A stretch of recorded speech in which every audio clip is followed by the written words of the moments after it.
Okay. Good morning, everybody. Thank you for joining the 15th session of the Sustainability Insight. Firstly, I would like to introduce our organizing team from UNESCO Jakarta. My name is Sachi Suzuki, JFIT coordinator. And here we have Vidyanya Ahmad, Gani Muria, Chiptaya Matsanda, and Martin Lasho-Bunsu. The title of today's session is Ecohydrology, a transdisciplinary tool for water security. We proudly present Professor Shahbaz Khan, the Director of UNESCO Regional Science Bureau for Asia Pacific, as a moderator, and we have two distinguished speakers. Professor Ignasius Sutapa, Executive Director of Asia Pacific Center for Ecohydrology, APCE, Indonesia, and Professor Maciej Zalewski, Director of the UNESCO European Regional Center for Ecohydrology of the Polish Academy of Sciences. We are ready to take your questions through the Q&A box and Facebook chat.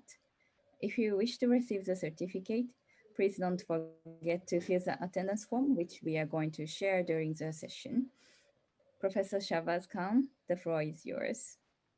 Thank you very much, dear Dr. Sachi. What a wonderful day to have this session. We have two very eminent colleagues, as have been introduced by Dr. Sachi. We have Dr. Zalewski, who is, I would say, the father of ecohydrology, and we will hear more that how this whole concept came about.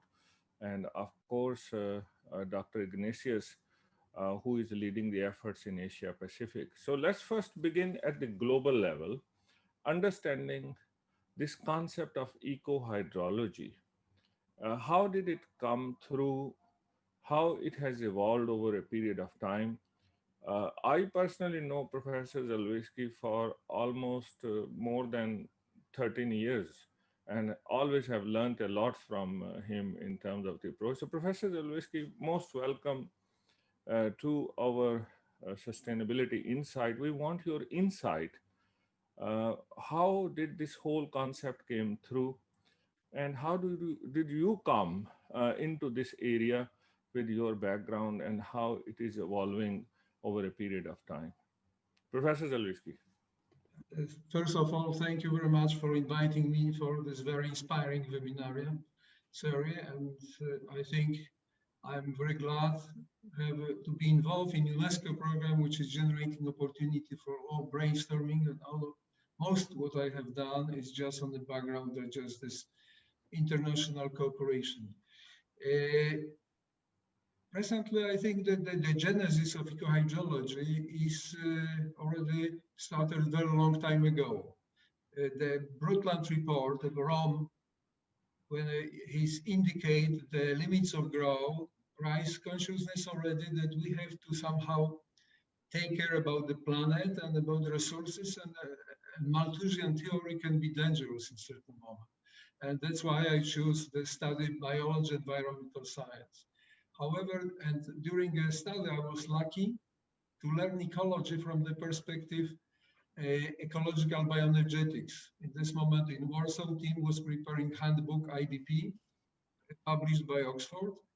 And I just have seen that if we quantify in terms of physics, thermodynamics law, ecological processes, everything becomes very logical and predictable.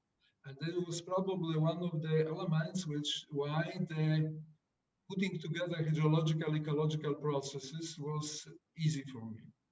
So, however, the first step was FAO program, European Inland Fishery Advisory Commission organized a session in Aarhus when I introduced the model which integrate one way ecological processes on the base just thermodynamics law and hydrological processes. And this model was answer to debate at the time between ecologists, density-dependent, density-independent regulation. And there were two groups were fighting. And I put the model, I show both are right. You know, because the hierarchy of drivers is changing, depends on the continuum, river continuum, because the model was like this, and with thermal gradient with continents and position from Alaska up to the humid tropics. and it's showing how having a define how the hierarchy drivers is changing. There was the deductive model which was helping to formulate further hypotheses. And next step, I was lucky to observe that water level manipulation in reservoir can completely change the biotic structure of community with consequences for water quality. Because if we have a high water level, big density of fish fry, elimination of zooplankton, all phosphorus was converted in toxic algal bloom. If we reduce a little bit water during spawning period, fish were reduced, zooplankton was strong, biofiltration was very strong, and what's interesting, fish yield was much higher because the density of fish fry communities was optimal for food resources. So understanding, it was first time showing that really understanding link between hydrology, ecology can be used like management tool. This was prototype for nature-based solution. That's really good introduction, dear Professor Zalewski. And as I understand, over a period of more than 25 years, coming from ecology, understanding the bioenergy, and then bringing the physics, and then from Alaska, bringing all the way to Europe and Asia Pacific. That's the journey. And in the process, you have linked with so many people. And of course, very importantly, with the ecological processes, you have brought the physics. This is a real innovation, and that's what research stands for. So let me now move over to Professor Ignasius. I will come back to you. I have some specific questions following your introduction, which I will come back. Thank you, Professor Zalewski. Professor Ignasius, you are a chemical engineer, and you are coming from the Indonesian Institution of Sciences.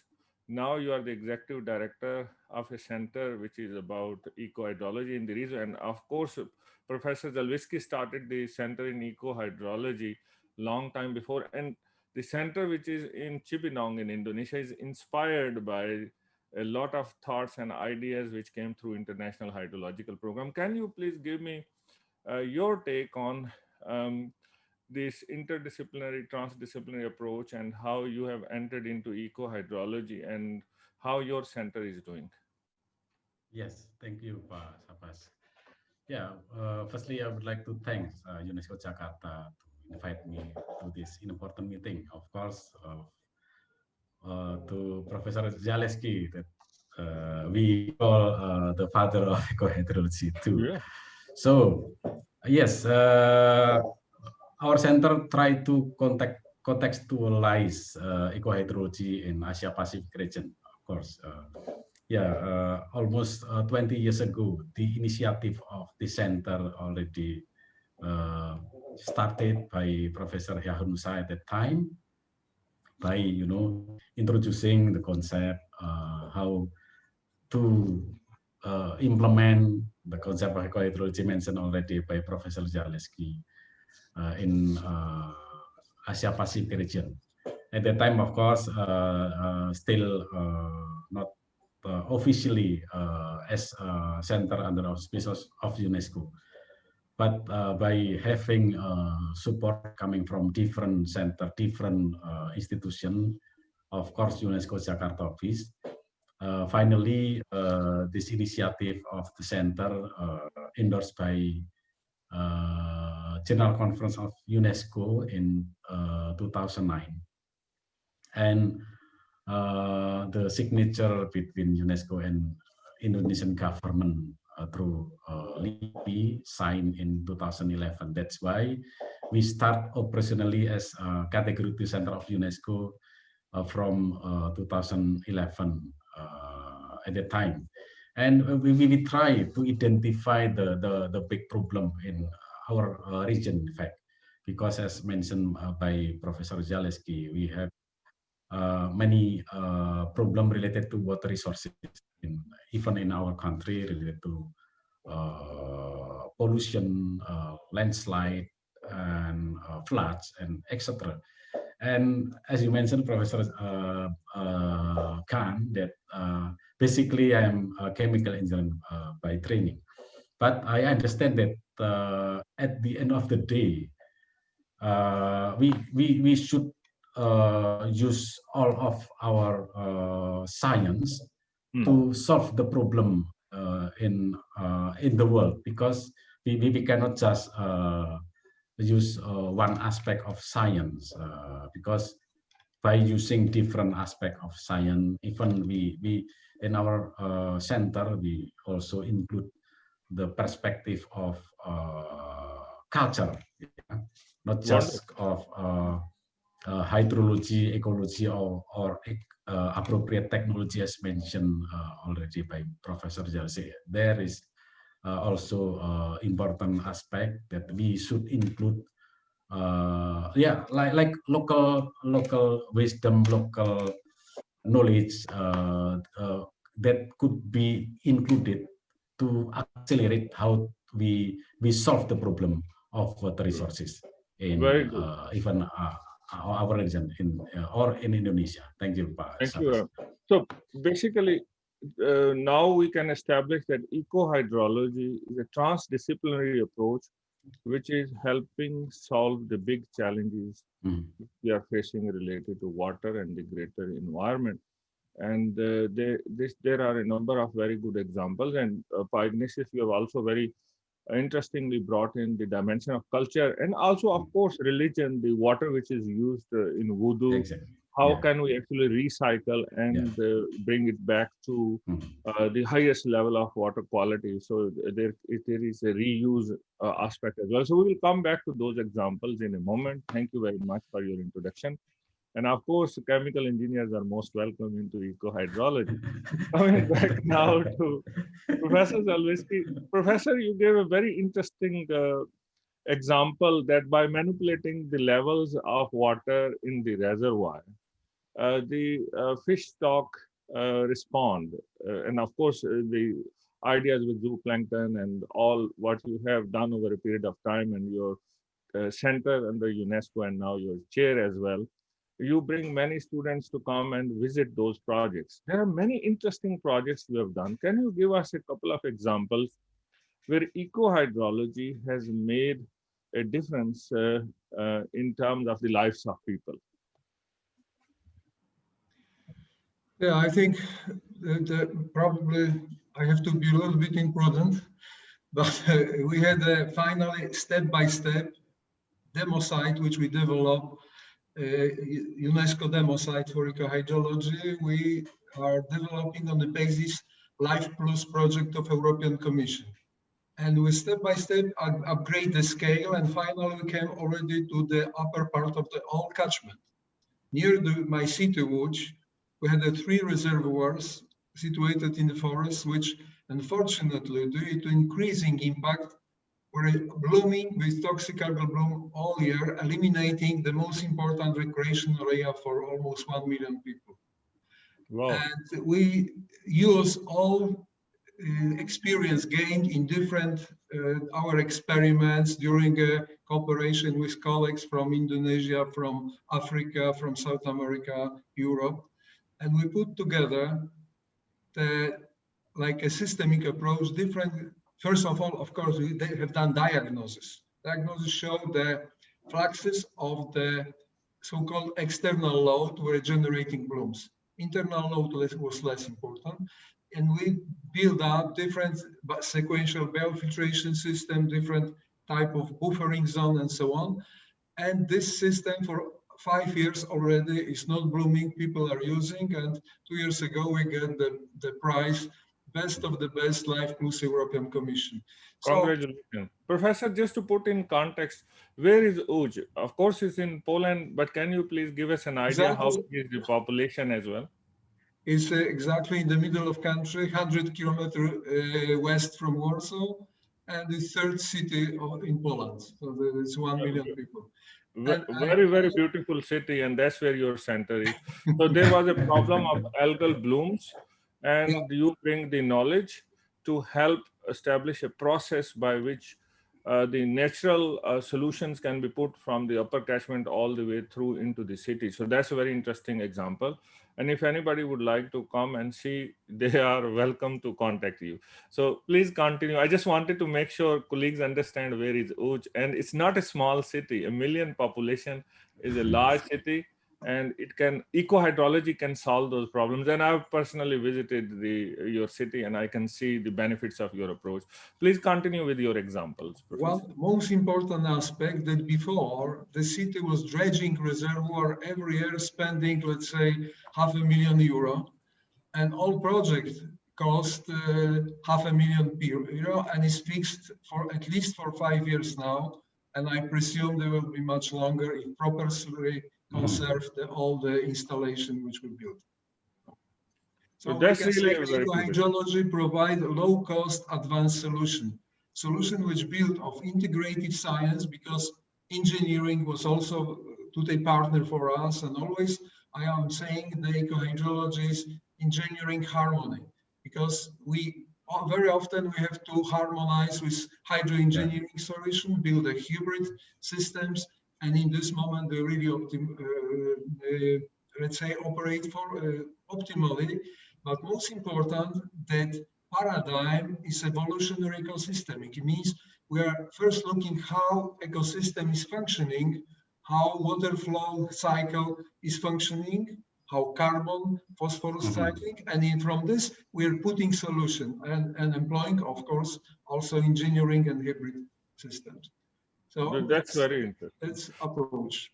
Let's just explore a bit more, because many people may not be exposed to eco-hydrology as much, Professor. So eco-hydrology, you bring the power of biota, the plants, and the hydrological cycle together.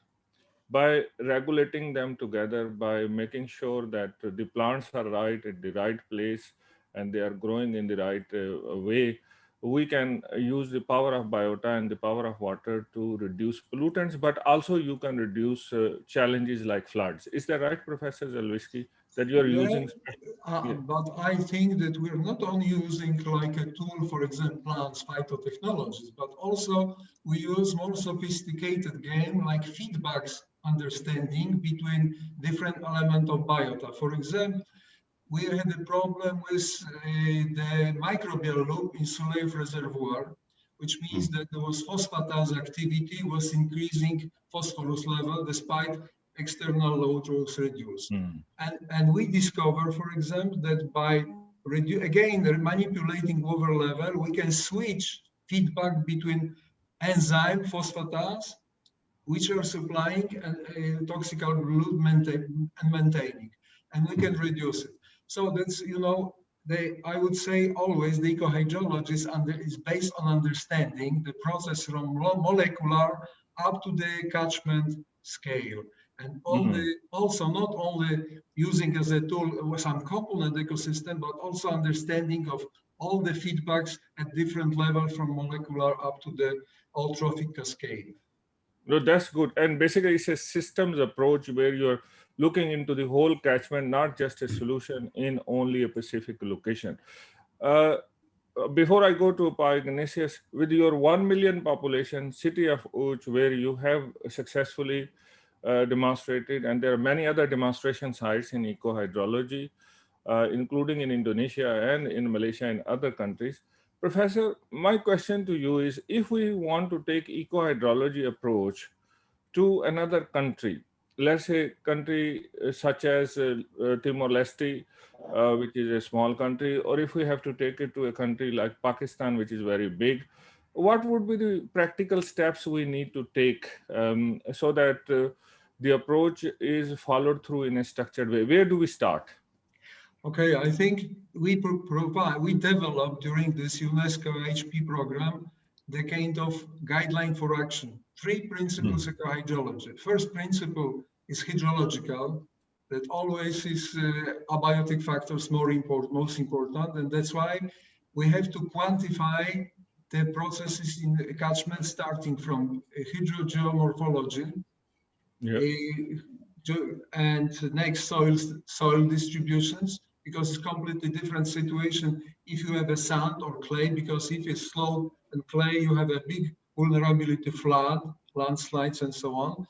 And after this template, which you analyze the abiotic performance of the catchment, you can analyze distribution of different form of impact. And in this moment, you have already a holistic picture there where to reduce various impact to what extent.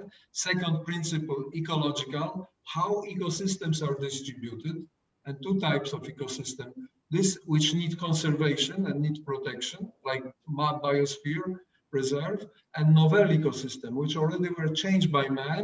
And in this moment, we can use them as a tool and modify to increase sustainability potential of the catchment. Yes? This is a second. And the third principle is ecological engineering principle, already how to build up harmony by using a hybrid system, integration of the with hydrotechnical solution, eco-hydrological nature-based solution, and also how to translate this to the whole system and build synergy between different solutions. And this is also very important. Thank you very much. That's really very good explanation.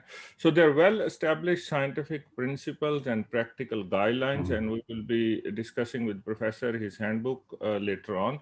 Now let's move to Ignasius. Ignasius, in Indonesia, you are applying this approach to reservoirs, which we know, and maybe you can also enrich us with the activities of the center.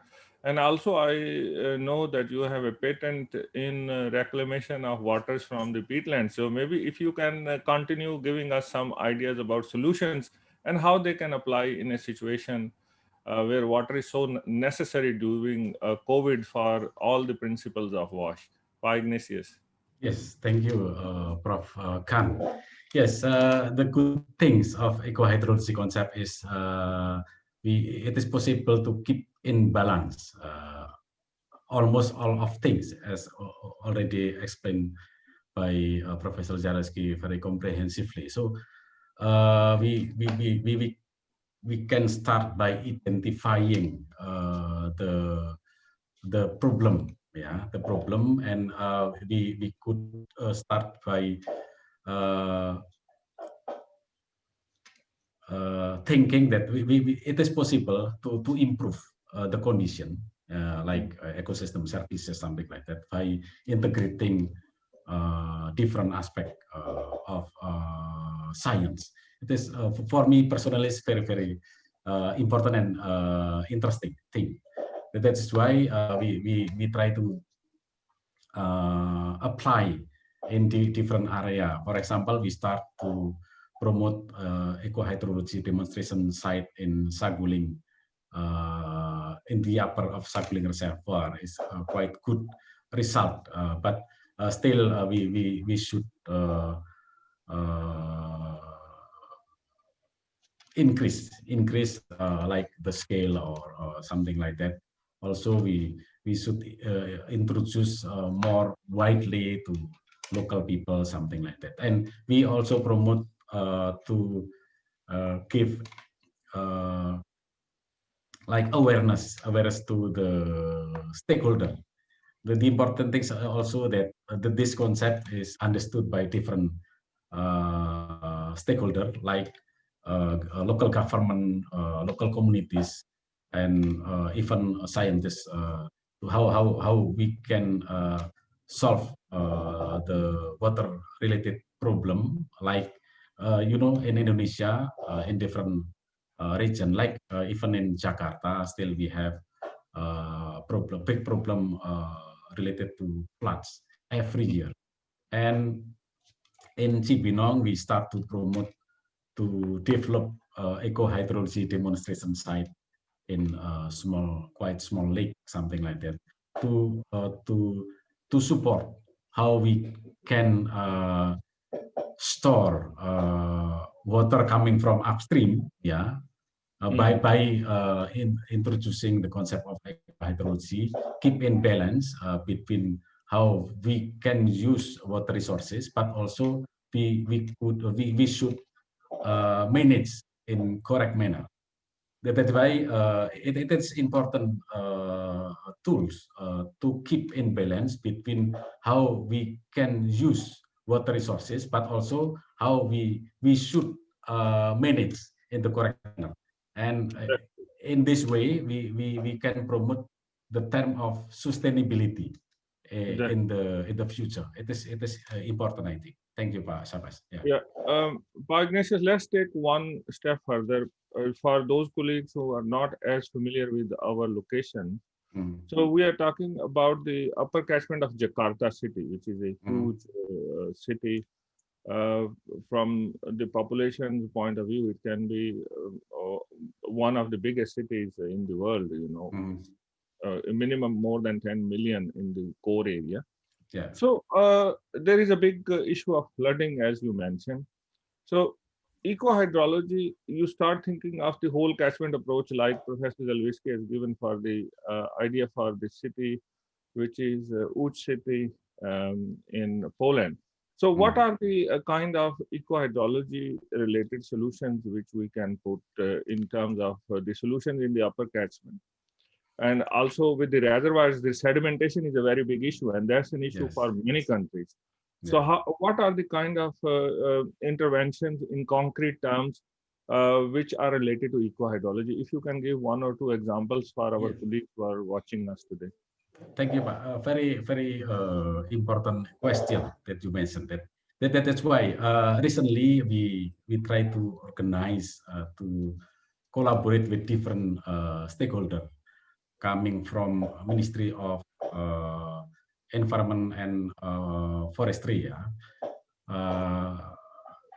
having authority in the upstream area, and also different agency, because the flood in Jakarta mostly coming from the upstream, like Ciliwung River, and we try to promote this concept by collaborate with different agency, different ministries to of course to increase awareness that of the flood could be managed before, because if the flood already come, it is too late. That's why we try to increase the awareness to catch the most quantity of water coming from upstream to by storing in different small lake, like we call Situ in West Java, for example, and also we introduce to different communities along the river, because the big problem is also coming from domestic activities along the river of Ciliwung. That's why we should introduce the concept of ecohydrology to very broad stakeholder to understand that it is time for us now that we have to think together that the flood could be avoid if we can manage our water resources coming from the upstream to downstream correctly. It is possible for us, in fact, but still we have to do collaboration with different ministries, different agencies, but still in progress, Prof. Kanya. Yeah, thank you very much. That's where the approach, which is the systems approach, thinking the whole catchment, thinking about different water storages, and of course plants are also storing water in terms of their ecological processes. There is also storage in the soil, in the groundwater, then other storages. And as Professor Zalewski says, it's about engineering harmony as well. So thinking about the labor. So thank you very much. And those some of those areas we have already published, and we will link with your publications to colleagues who may be interested in this areas. Thank you for the explanation. And the flood is so huge that engineering solutions alone, or by the time flood arrives in Jakarta and then we pump and throw it into the ocean, is not possible. So we have to work in the big systems analysis, and ecohydrology plays a role. Thank you very much. Now I come back to Professor Zalewski. Professor, there is a very important other program, of course, International Hydrological Program, where you have played a very big role and you are our leader in ecohydrology. And of course, as you mentioned, with our sister organization, FAO, you have collaborated and you brought this program. Also, there is another very interesting part of your work, which is under the Man and Biosphere program. And there was this concept of ecotones. Can you please explain to us what ecotones mean, and then how ecohydrology benefits from the knowledge of the ecotones, and when this work was being done and where it was done? Professor?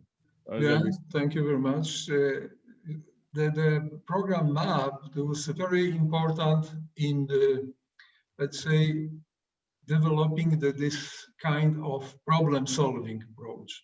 Because I think first time there was a problem which was in this title, there was land water ecotones, management, and restoration. It means not only explanation how the ecotone works, what are ecotone, which are buffer between land and water in this case of this program, but also already in the program, Man and Biosphere, the scientists, Naiman and the camp, my colleagues, define also the necessity to translate the knowledge to management. And I think I was very happy when I was invited to join the program.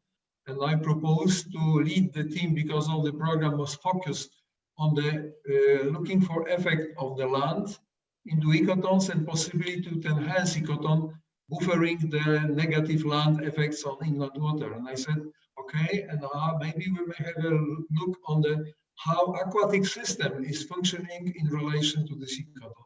And that's why I organized group Fishland land water ecotones, with inviting some people from the satellite image analysis. At the time, there was 1989 starts everything.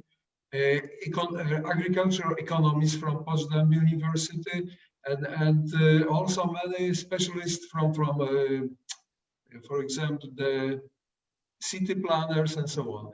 And in this moment, when I put the synthesis, with having so diversified group of experts, Andreas Tolosinaji was so interested in this type of try to make interdisciplinary science that invited me when MAB was just finishing to continue and develop this idea in framework international geological, which was fantastic because I met such impressive people like Piper Hehanusa, from whom I learned, for example, how to use indigenous solution, translate into the systemic ecohydrological solution. So I would say the UNESCO is giving such opportunity like Darwin get from BGL travel to see different ecosystem, to learn how it's functioning and so on for each of us who participate in this great network. So if we can go one step further with this ecotone concept, Professor, and bring it to the area of water resources. Of course, ecotones is a much bigger concept with many targets related to improving the environment and enhancing its potential. If it is a river, so ecotones would be the areas which are very sensitive to changes next to a river. Would it be a simple layman's definition would be okay that how would an ecotone look like for a river which has certain areas very sensitive, or let's say in case of estuaries, as the big sediments are coming into estuaries like the one we have Guyana with our friend Luis. Can you please give example of the ecotone in this context? What would be this zone, and what was the concept in the practical terms? Oh, ecotone, they are the border between different ecosystems, and they are very unusual properties because, for example, land water ecotones, which is a subject of my program, are very active in sense of metabolic processes. That's why, for example, denitrification is several times higher than on the land or on the water. And if we destroy the ecotone, in this moment, the fluxes of soil, organic mineral matter, pollutants, artificial fertilizer are coming to the water and generating siltation, eutrophication, toxic algal bloom.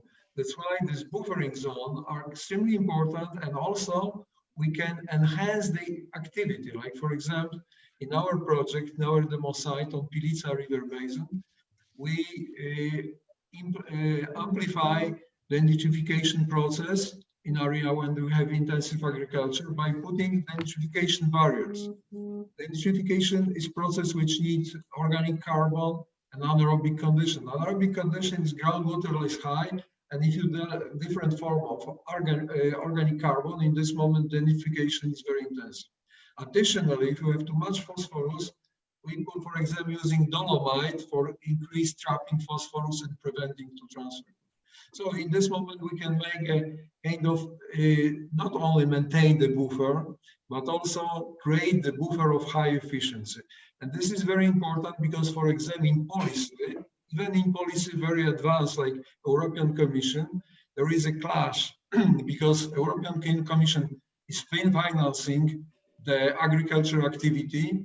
In this moment, farmers are just maximizing the field area and reducing buffering zone, increasing non-source pollution. But Water Framework Directive is asking to improve ecological status. So if you give the money to indirectly to degrade groundwater ecotones, you're increasing non-source pollution, which generate up to the 40% of phosphorus, nitrogen to reservoir and Baltic Sea. So that's why this understanding ecohydrological processes, urgent translation into the policy. And I was in February invited by a Committee of Region, the European Commission, to prepare document fitness check Water Framework Directive after 20 years.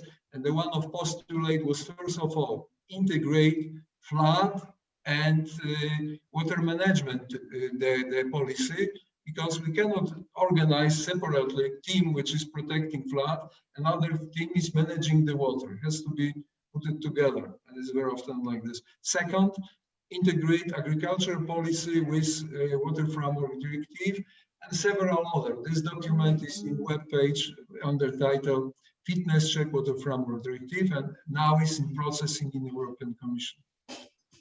Thank you very much. This is really a very important concept, which links very importantly with eco-hydrology, ecotone concept, and its practical applications. And thank you for also mentioning the policy linked with the European Framework Directive. And very importantly, it's not the agriculture alone, but the water sources as well. And of course, the greater environmental considerations with the Ministries of Environment. So that needs a lot of coordination. But from science point of view, we need to bring all these disciplines together. So thank you, Professor.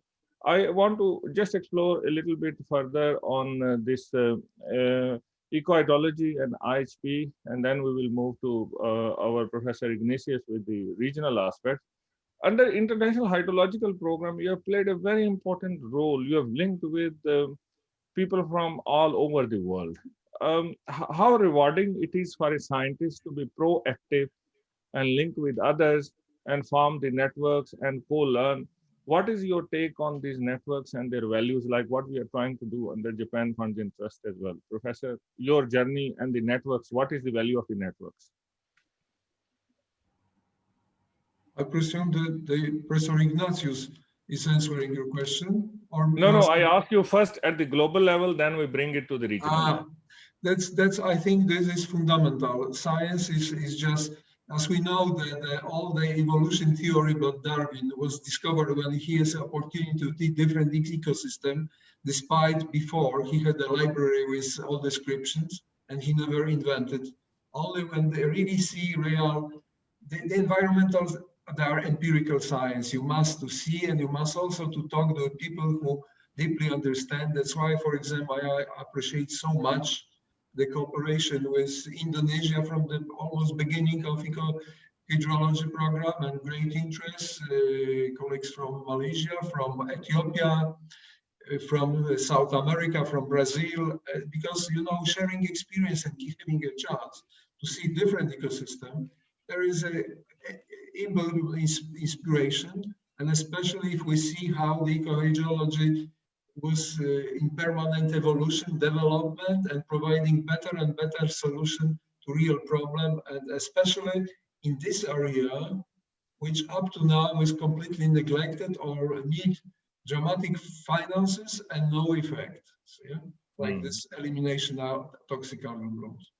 Thank you very much. So the value is for these networks to come together from around the world. We enrich our knowledge, we network with each other, we learn from each other. Only then this transdisciplinary approach can take its effect, and it takes years. Like as you were telling me, Professor, more than 25 years for you to link with ISP. Let me now turn the same question to Professor Ignasius. Professor Ignasius, you have actively linked with the International Hydrological Program, especially the Regional Steering Committee, which is supported through Japan Funds and Trust. You have been the chair of the committee as well. What can we learn from the experiences of working together in the region, UNESCO centers, UNESCO chairs, and also very importantly, the national committees? What have we learned so far in the region, which we can share with our colleagues, especially in the context of ecohydrology? Professor Ignasius. Yes. Yeah, thank you, Prof. Shahbaz. As we know that the ISP Phase 8 with the main theme of water security, mentioning the fifth theme in this phase is ecohydrology, hydric harmony, etc. Yeah. That's why during different meeting, even in Asia Pacific region, we promote this concept to be used in different way to overcome the problem of water resources in Asia Pacific region. Every year we meet in different country in Asia Pacific region to implement intergovernmental hydrological program, where each country report these activities from national committee of ISP coming from different, almost now Asia and Pacific region for this region.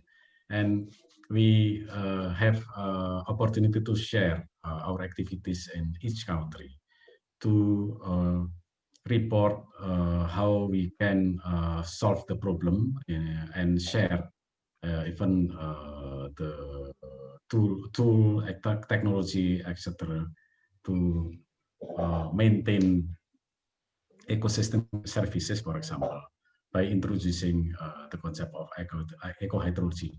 That's why in Asia Pacific region, we believe that this concept or approach could be used in the future to overcome, to face even during the COVID-19 pandemic now. Because by having this concept, we could keep in balance between water utility, how we use the water resources, and the health of environment concept.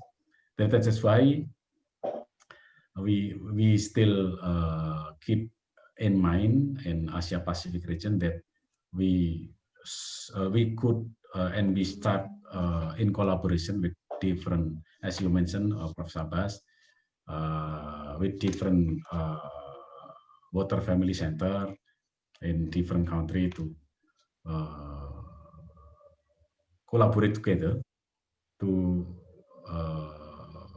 overcome the problem. Even the problem now is how we can face the water resources problem in the pandemic COVID-19 era now. It is very, very big problem. That's why we also introduce this issues to in our country, in Indonesia, to Ministry of Health.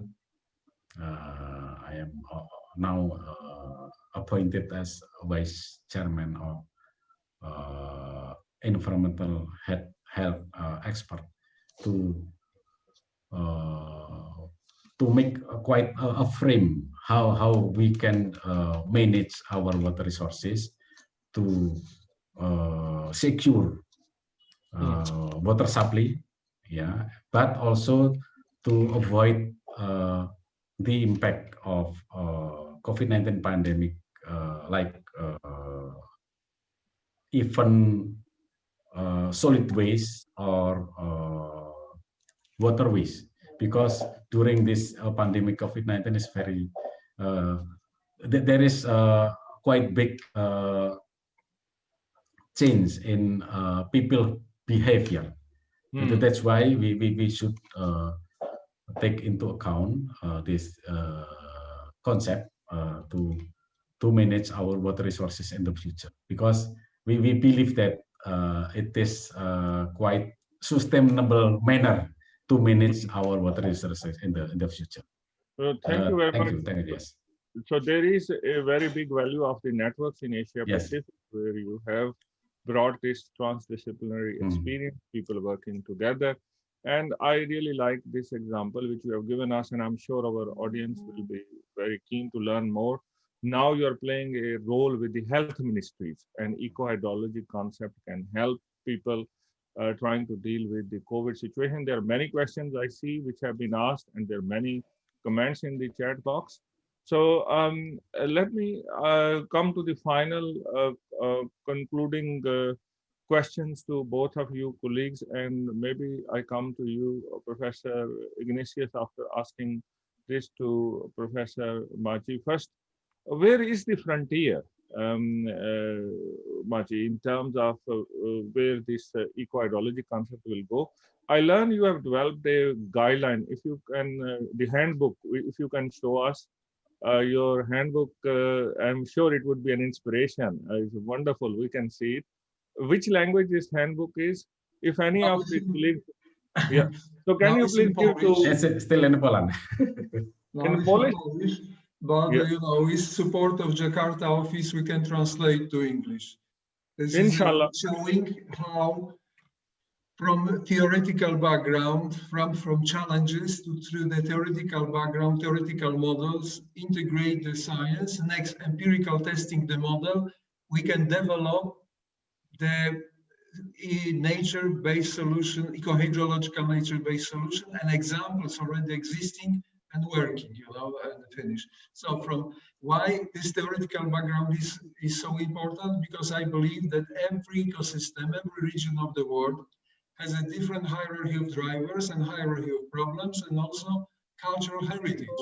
And that's why if you understand the good theoretical background, you can make a fine tuning of solution to the really demands for sustainability of given region of the world is getting more universal.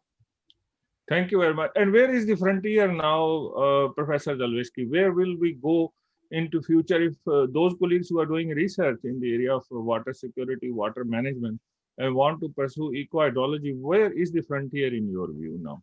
We are now still deepening our understanding interaction to be translated into the ecohydrological nature-based solution, but also we are focusing on adaptation of catchment to climate change and fine-tuning this solution to really improve it. Second element, culture and education. I think that we have to understand profoundly culture, preference of society, to really educate to society, to develop citizen science, involvement of society, because catchment is functioning as an element of the many factors, and people, each of us is very important. And each of us is start to understand how processes are functioning, can better adjust his demand, expectation, and also positive action to upgrade sustainability potential of every catchment. Thank you very much. So that's really a very good conclusion, that we continue to deepen our understanding into these processes. We bring the new complexities which are because of the climate change, but at the same time make ecohydrology a transdisciplinary approach into citizen science where everyone play a role. My last question to you, Professor Ignasius, how you view in this region where we will take things forward. You have already mentioned the awareness raising, the work you are doing with demonstration, and your work with COVID. What would be the areas where we can focus more in Asia Pacific, especially through these networks we have here? Yeah, thank you, Prof. Shahbaz. Recently, we understand that in our region, Asia Pacific region, we face still a big problem related to floods. In this moment, that's why we try to identify together with regional steering committee of ISP in our region to promote like CHE, catalog hydrological analysis, to promote how we could face our problem together by sharing knowledge, sharing technology, something like that. But also we introduce the concept of ecohydrology as a tool, as you mentioned before, to manage our water resources in correct way, something like that, in sustainable manner. That's just why we promote this of course, we still have to increase awareness between different stakeholders, like a government, central government, local government, scientists, and also, of course, community, local community. We should include in this approach to manage our water resources in sustainable manner in the future. Thank you, Pak Shahbaz. Thank you very much, Professor Ignasius, for your insights. Certainly, we have a very interesting program. Let me try to summarize today's discussion. First of all, thank you very much for the wonderful work which has been done over a significantly long period, like more than 25 years in case of Professor Zalewski. And certainly, Professor Zalewski, you are the father of ecohydrology, a very important person for promoting this transdisciplinary approach. And also, we have learned today with Professor Ignasius' presentation, very important aspects which are for making sure that we create awareness, we solve the bigger problems. We have heard the concepts coming from ecology, from the points of view of ecological energy aspects into physics, then linking with the water, linking with engineering, and the principles becoming established as we go. And it takes a long-term effort for these concepts from the scientific hypothesis to theories to the real solutions and the demonstration projects. And Professor Zalewski has clearly demonstrated that we can solve big problems like the problem of a whole city, like city of Uch in Poland, 1 million population, and every year millions of dollars of budget being spent for dredging of a reservoir. Rather than keep on dredging a reservoir, we can create nature-based solutions using ecohydrology as a paradigm, right from the upper catchments through the city all the way. And also the concept of ecotones, which came through the Man and Biosphere program, now linking also with the International Hydrological Program, certainly has played a very important role.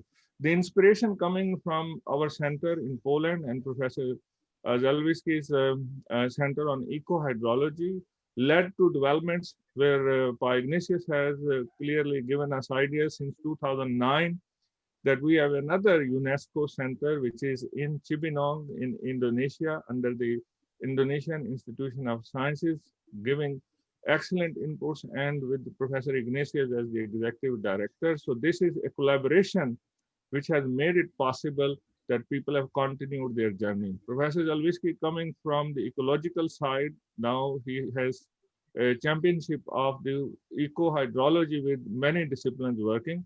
And Professor Ignasius coming from the chemical engineering, but in his center, there are people coming from many different disciplines. So the discipline is open.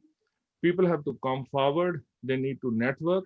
And the networks are very, very important in the region as well as globally.